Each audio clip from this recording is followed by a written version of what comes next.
오늘 하나님의 말씀은 로마서 8장 5절에서 9절까지 말씀입니다. 신약성경 249페이지를 찾아주시기 바랍니다.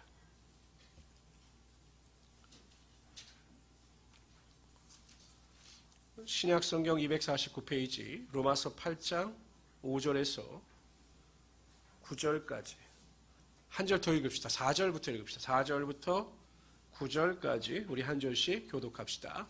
제가 먼저 4절을 읽겠습니다. 육신을 따르지 않고 그 영을 따라 행하는 우리에게 율법의 요구가 이루어지게 하려 하심이니라. 육신을 따르는 자는 육신의 일을, 영을 따르는 자는 영의 일을 생각하나니 육신의 생각은 사망이요 영의 생각은 생명과 평안이니라. 육신의 생각은 하나님과 원수가 되나니 이는 하나님의 법에 굴복하지 아니할 뿐 아니라 할 수도 없음이라. 육신에 있는 자들은 하나님을 기쁘시게 할 수 없느니라. 만일 너희 속에 하나님의 영이 거하시며 너희가 육신에 있지 아니하고 영에 있나니 누구든지 그리스도의 영이 없으면 그리스도의 사람이 아니니라. 아멘. 오늘 저는 읽어드릴 말씀 로마서 8장 5절에서 9절까지 말씀을 가지고 매일 성령 충만 이와 같은 제목으로 하나님의 말씀을 증거하도록 하겠습니다. 보통 삼위일체 하나님의 사역과 관련해서 구분을 지을 때 구약을 성부의 시대라고 이야기를 합니다. 그러니까 표면적으로 성부 하나님께서 주도적으로 일을 하셔서 구약을 보통 성부의 시대. 그러니까 처음 복음주의 예수 그리스도가 오셨을 때는 신약 시대에는 성자의 시대. 그리고 예수님께서 승천하시고 교회 시대가 옵니다. 그때는 보통 성령의 시대라고 말씀하셨습니다. 예수님께서 승천하신다라고 하는 메시지를 듣고 불안해하는 제자들에게 보혜사 성령을 보내주실 것이다라고 약속을 하셨습니다. 그리고 마지막 승천하시기 전에 제자들에게 말씀하셨습니다. 너희가 예루살렘을 떠나지 말고 한 곳에 모여 합심하여 기도하라. 그러면 너에게 성령이 선물로 주어질 것이다 라고 말씀하셨습니다. 성령은 본질이었던 것입니다. 성령의 충만함이 있을 때 제자들이 제자답게 사도들이 사도답게 살아갈 것을 예수님께서 아셨던 것입니다. 제자들은 모여 저녁 기도에 힘쓰기 시작합니다. 한 10일 동안 열심히 기도할 때 간절히 기도할 때 오순절 마가의 다락방에 성령의 능력이 임함으로 말미암아 제자들은 전혀 다른 사람이 되었습니다. 죽음을 두려워하지 아니하고 제자답게 사도답게 세상을 이기며 살아갈 수 있었던 것입니다. 그러니까 성령을 받지 아니하면 그 성령에 합당한 삶을 살아가지 못함으로 말미암아 성도다운 삶을 살아갈 수 없게 되는 것입니다. 오늘 9절에는 보면요 아주 단도직입적으로 이야기합니다. 그리스도의 영, 성령이 없으면 그리스도의 사람이 아니라는 것입니다. 우리가 보통 예수를 구주로 영접할 때 성삼위일체 하나님의 역사를 통해서 성령께서 내 주 안에 내주하십니다. 성령께서 내 안에 내주하시죠. 그러나 우리가 성령의 능력을 다 기도하고 간구할 때 그 성령의 능력이 충만하게 되므로 그 성령의 충만함을 통하여 하나님의 은혜 가운데 올바로 살아갈 수 있게 되는 것입니다. 지금 세계 교회사를 연구하는 학자들이 공통적으로 주장하는 주장이 있습니다. 이 마지막 교회 시대에는 성령의 시대다.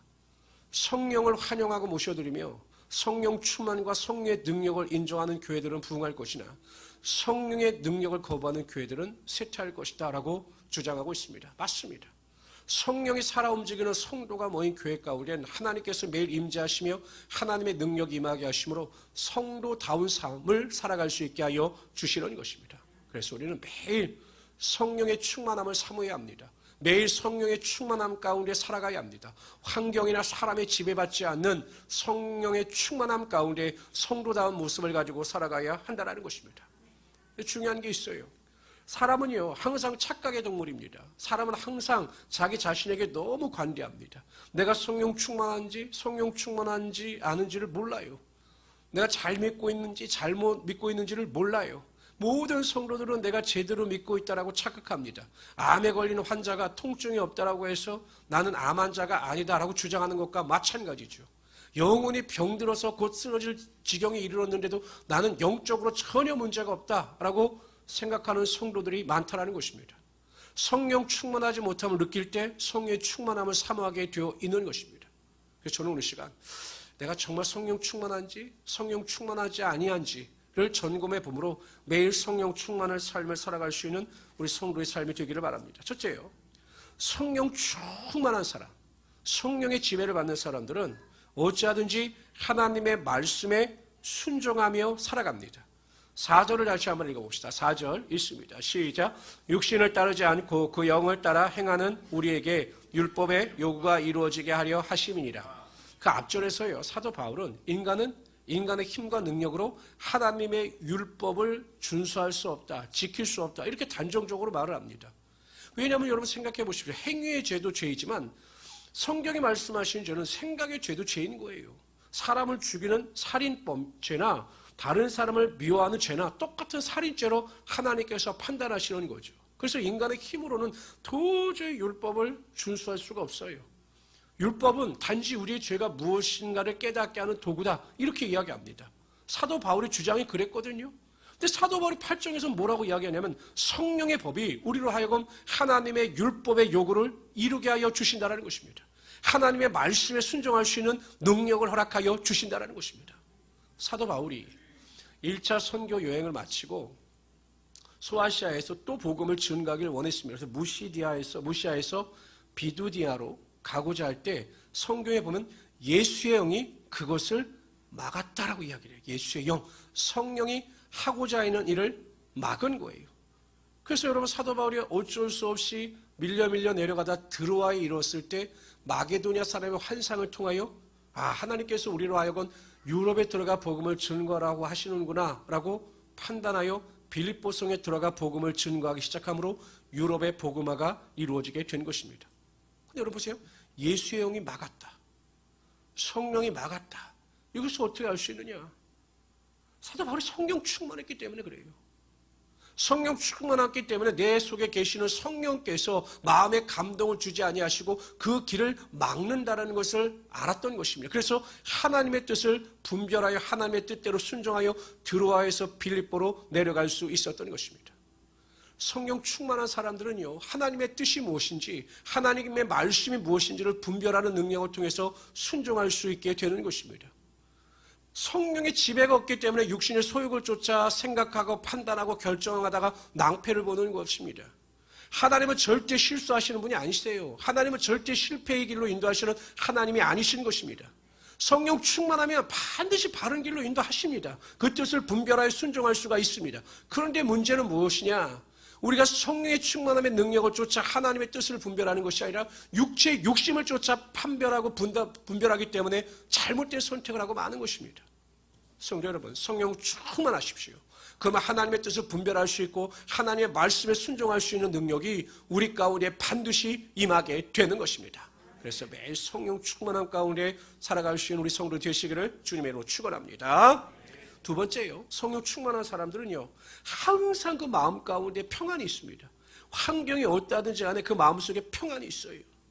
6절 한번 다 같이 읽어봅시다. 6절 다 같이 읽어봅시다. 시작. 영의 생각은 생명과 평안이니라.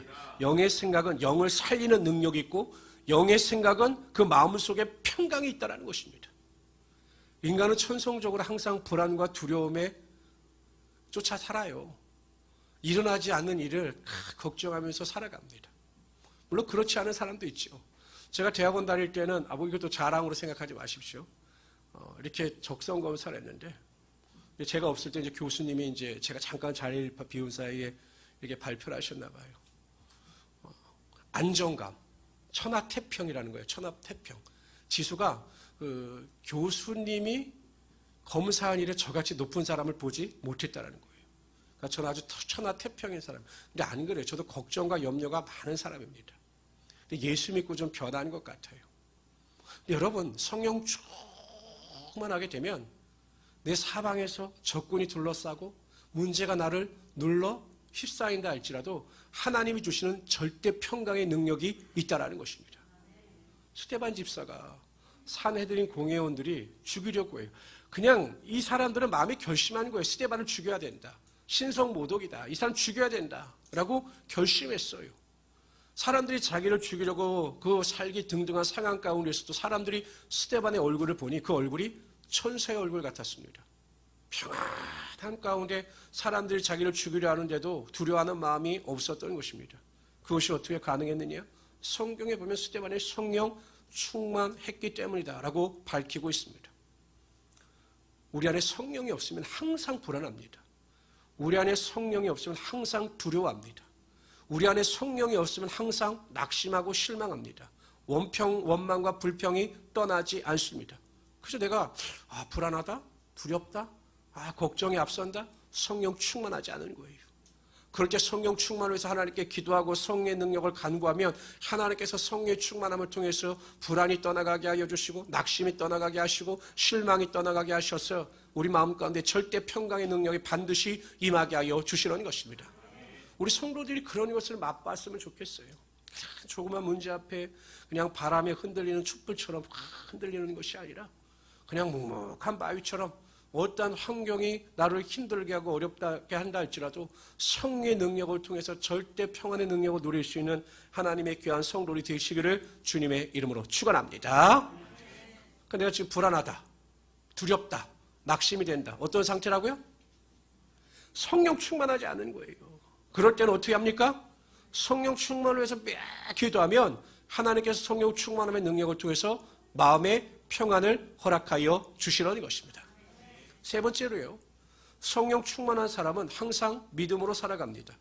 그래서 안 된다, 뭐 할 수 없다 이런 생각이 아니라 믿음 안에서 된다, 할 수 있다 라고 하는 믿음을 가지고 선포하며 살아가게 된다는 것입니다. 베드로와 요한은 믿음이 없는 사람이었죠. 베드로는 예수님을 3번씩 부인했습니다. 오순절날 나가야 앞방에 성령의 능력을 체험합니다. 그래서 기도하러 성전에 올라가는데 성전 미문에 안준뱅이가 앉아있는 거예요. 매일 봤습니다. 그 안준뱅이를. 참 불쌍하다, 안 됐다 이런 생각이 들었던 거죠. 근데 그날은 딱 들어가는데 그 안준뱅이를 보니까 믿음이 생기는 것입니다. 예수 이름으로 저 안준뱅이가 일어설 수 있겠다라고는 믿음이 생기는 것입니다. 그래서 그를 딱 불러세우고 나를 봐라, 우리를 봐라 라고 이야기합니다. 그를 바라보는 순간 선포합니다. 은과 금은 내게 없거니와 내게 있는 것으로 내게 주노니 곧 나사렛 예수 이름으로 일어나 걸어라 라고 선포하니 그 안준뱅이가 일어서며 다리에 힘이 들어가므로 뛰는 역사가 나타나게 되었던 것입니다.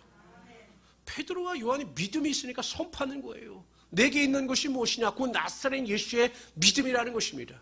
그 믿음으로 선포하니 여러분 그러한 놀라운 기적과 능력이 나타나게 된다는 것입니다. 지금도 그러한 기적과 능력이 나타납니다. 무엇을 통해서요? 우리 지식이나 재능이나 능력이 아닙니다. 하나님께서 우리의 믿음을 보시고 우리의 믿음 가운데 역사하여 주셔서 지금도 기적이 반드시 나타나게 하여 주시는 것입니다. 히브리서 11장 6절에 보면 믿음이 없어서 하나님을 기쁘시게 못한다는 것이에요.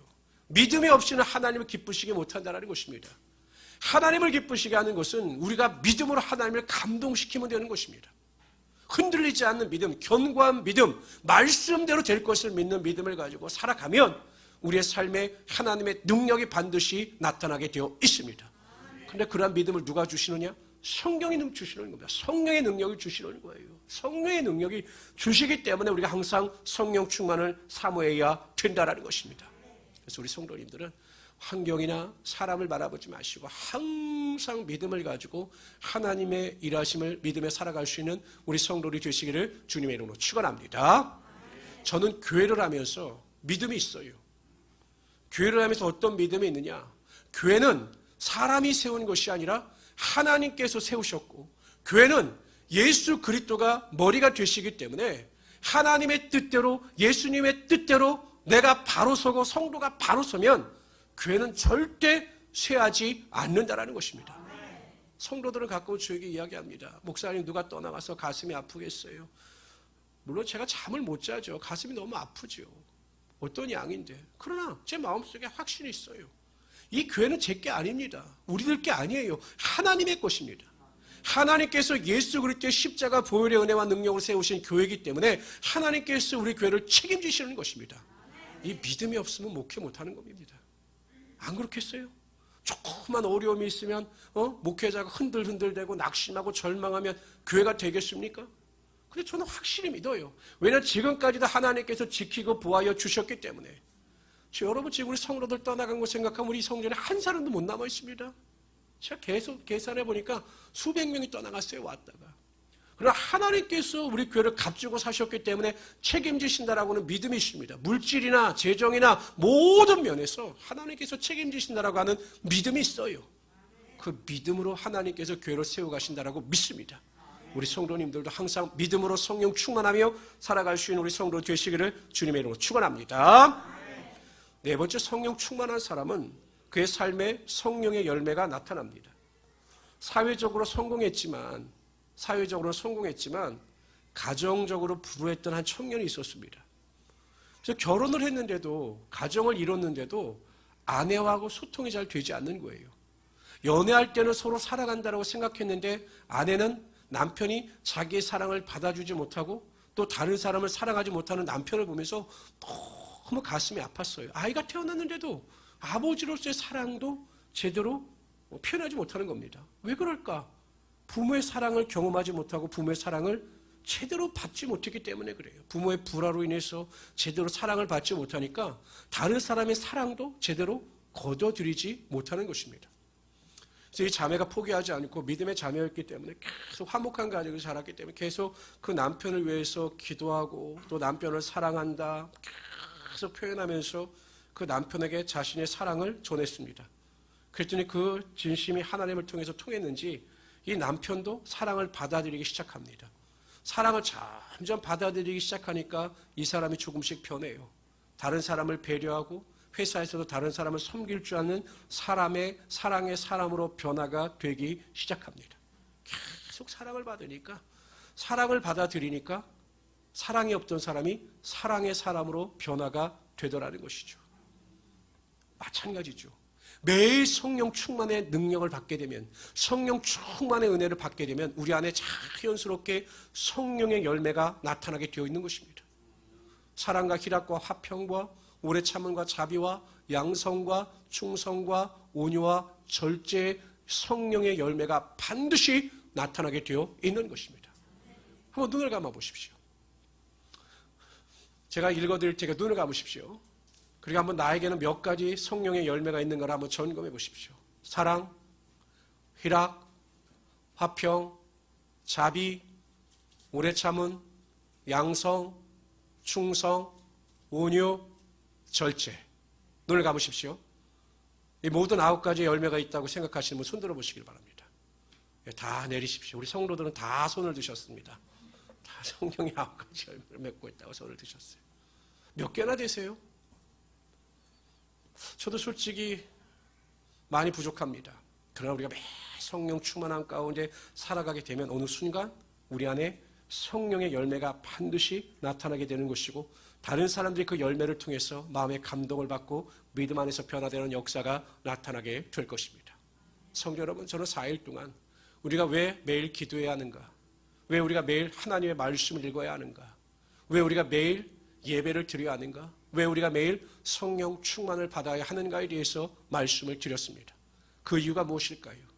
매일 기도하고 매일 하나님의 말씀을 묵상하며 그 말씀 가운데 순종하며 살아가는 자, 예배를 생명의 가치로 알며 어떠한 삶의 환경 가운데서 예배를 포기하지 않는 자, 그래서 성령 충만함 가운데 하나님의 뜻을 쫓아 살아가는 자들에게는 하나님께서 예비하신 하나님의 기적과 능력이 반드시 나타나기 때문입니다.